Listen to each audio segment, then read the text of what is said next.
It is said that when you give a man a fish, you feed him for a day. But if you teach him to fish, you have fed him for a lifetime. Education is the lifeline for our children to sustain themselves in the ever-challenging and changing global landscape. As leaders, our mandate is to ensure that the vision of our nations, as well as our continent, can be fulfilled. And indeed, it is possible to achieve a better future for our continent. It is not possible to achieve a better future for our continent without significant investment in education and the correct capacity building. The African continent today finds itself in a very critical position as far as history is concerned. We must recognize that the discussions we have in this session will shape the future of our continent. Because as a continent, today, we are faced with several challenges that are great impediments to our progress. This, however, should not stand in the way of our transformative agenda of change. And that transformative agenda is anchored in education and leadership. In Kenya, we made deliberate efforts to preserve the continuity of education through various developments for the sake of our future. We continue to dedicate resources to stabilize remote regions, to build schools and post educators so that the literacy gap between urban and rural centers could be closed.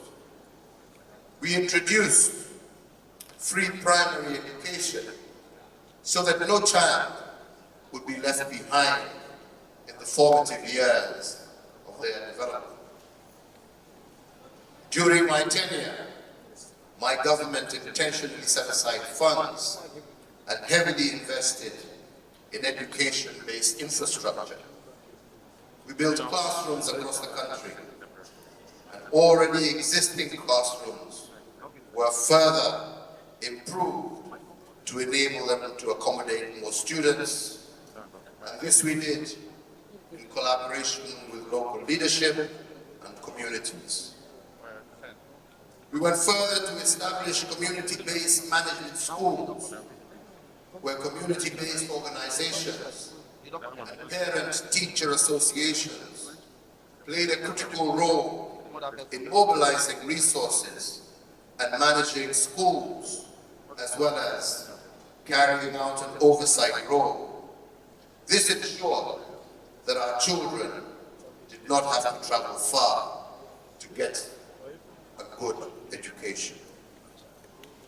As a government, I initiated the 100% transition from primary to secondary level education. This meant that all Kenyan children who left primary school would find a place in a high school in order to continue with their education.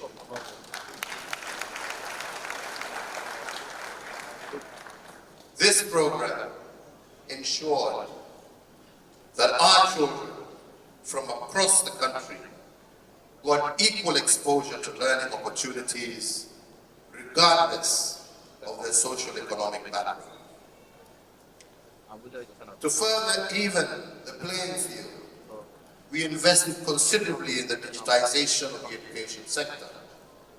Digital literacy was a key priority for Kenya to ensure that our children were not left out of the global village. ICT laboratories and centers were set up by government to enhance learning environment and digital literacy. Our vision and goal was to ensure that every Kenyan child had the same opportunity, and we embarked on a program to give all children an equal fighting chance in the fast-paced and ever-evolving global village. Our two projects involve re-energizing and refocusing of the education curriculum and improving digital literacy.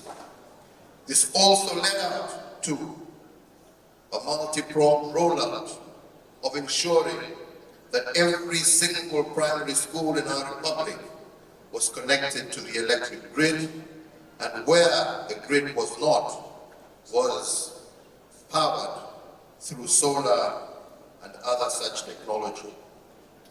To achieve this, and also to further enhance our digital program, every government-owned primary school student